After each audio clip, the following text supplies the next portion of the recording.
ఈరోజు నేను చెప్పేది మీకు జస్ట్ ఒక స్మాల్ రిమైండర్ అండి. ఏంటంటే always be prepared for sudden goodbyes అండి. కొన్నిసార్లు ఇమోషనల్ అటాచ్మెంట్ పెట్టుకొని మీరు బాధపడుతూ ఉంటారు, కానీ అవతల వారికి ఆ బాధ కూడా తెలీదు. అసలు బాధపడుతున్నారు మీరని కూడా వాళ్ళకి అర్థం కాదు.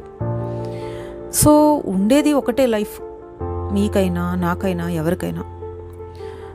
సో దీనివల్ల హర్ట్ అవుతారు, కామన్. కానీ హర్ట్ ఒకసారి 2 సార్లు దట్స్ ఓకే, అది నార్మల్.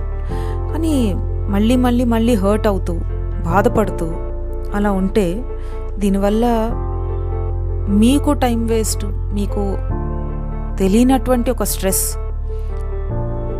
జీవితం అంతా కూడా చాలా వేస్ట్గా అనిపిస్తుంది. చుట్టూ అందమైనటువంటి ఒక ప్రదేశానికి తీసుకెళ్ళి మిమ్మల్ని అక్కడ ఉంచినా కూడా you can't experience, you can't enjoy the beauty అన్నమాట. ఎందుకంటే లోపల అంత బాధ ఉంది. సో అందుకే కాన్స్టెంట్గా ఈ ప్రపంచం అనేది మారిపోతూ ఉందండి. మనుషులు మారిపోతున్నారు. ఎవరితోని ఉంటాము అని చెప్పి ఒక ప్రామిస్ అనేది, లేదంటే ఒక ఫిక్స్డ్గా ఒక పర్మనెంట్గా ఉంటాము అనేటువంటిది అసలు మనం చెప్పలేం. ప్రతి ఒక్కరూ కూడా మన లైఫ్లో వస్తారు, ఒక పర్పస్ కోసం వస్తారు, పర్పస్ అయిపోతే వెళ్ళిపోతారు.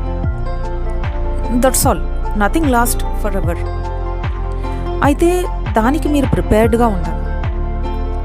సో ఆ ఎగ్జిట్ని కూడా మీరు హ్యాపీగా యాక్సెప్ట్ చేసుకుంటే కొన్ని కొత్త విషయాలు నేర్చుకుంటారు. లైఫ్ అనేది కొత్త కోణంలోకి వెళ్తుంది. ఎన్నో బ్లెస్సింగ్స్ ఇచ్చేటువంటి అలాంటి మనుషులు మీ లైఫ్లో ఎంటర్ అవుతారు. అప్పుడు చాలా బాగుంటుంది లైఫ్ అనేది. అంతేకాని మీరు బాధపడుతూ అయ్యో వాళ్ళు వెళ్ళిపోయారే, అయ్యో మిమ్మల్ని బాధ పెట్టారే అని చెప్పి ఆ ఘటనలే తలుచుకుంటూ దాంట్లో ఉండిపోతే లేనిపోని ఒక స్ట్రెస్ తప్పించి ఇంకొకటి లేదండి.